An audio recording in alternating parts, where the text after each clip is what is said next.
Hi, this is Michael Orrell of MobileBurn.com. I'm here with Russ Jeffries, and we're taking a look at the brand new Samsung Galaxy Tab 10.1. It's the second Samsung tablet. This one runs Android Honeycomb, and Russ is going to power it up right now. You can see the new lock screen here. Kind of a strange gesture required to unlock it. So here's the new Honeycomb UI. You can see the new home screen layout. If Russ, you could pull up the menu manager here. Actually, here's the application screen. This is the main menu. Go back home here. This is the screen that you use to add new widgets to a home screen panel, or you can use it just to quickly jump from panel to panel. Say we can add another widget right there.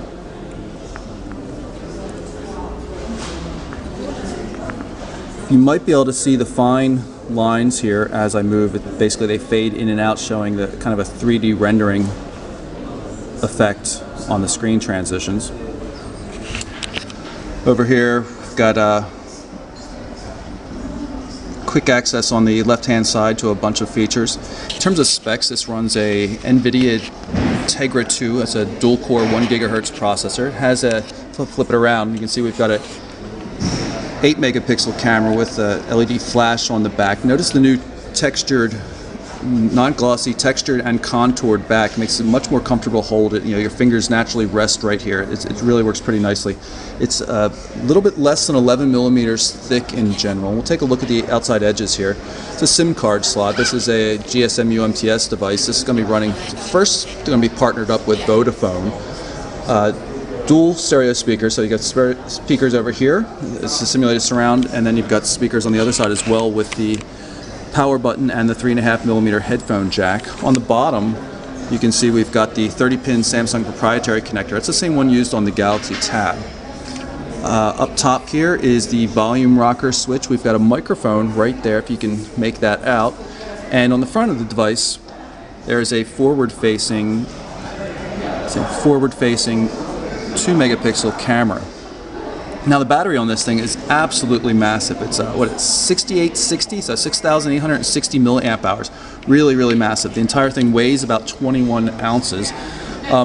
Surprisingly easy to use. Definitely has a more natural feeling form factor than the Galaxy Tab with its 7-inch display. And in terms of resolution, this is 1280 by 800 pixel screen resolution, and as the name Galaxy Tab 10.1 suggests, it's a 10.1 diagonal display.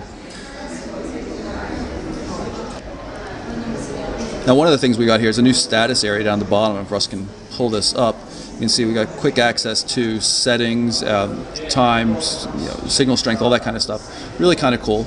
Assume we can hit the back button to get out of it. Also, it supports portrait mode as well as landscape mode. I know we've been using it in landscape mode because it suits the camera better, but you can go back into portrait mode and we'll see what it looks like when we're swapping around the home screens. Everything just reconfigures and you can still move between the home screens just like you would before. We are running low on battery power though, I apologize for that. Okay, we're going to jump back into the applications menu here so we can get into settings. You see everything's working in a nice split screen view. I hope the glare doesn't bother you too much. But definitely an improvement over the very straightforward looking list views that you see in the regular Android 2 series OSs. Really kind of cool looking. You can go to the About phone here and you can see right there Android 3.0. This right here down the lower left hand corner is the back button. That's sitting of course next to the home button, which is far more obvious. Also in the apps screen you've got My Apps and All, so you have some sort of sorting ability.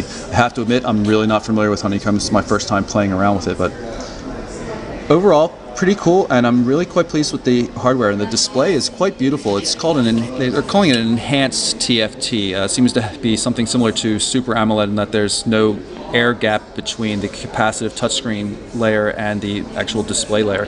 It's very bright, very crisp, really quite beautiful. Overall, a very nice looking design.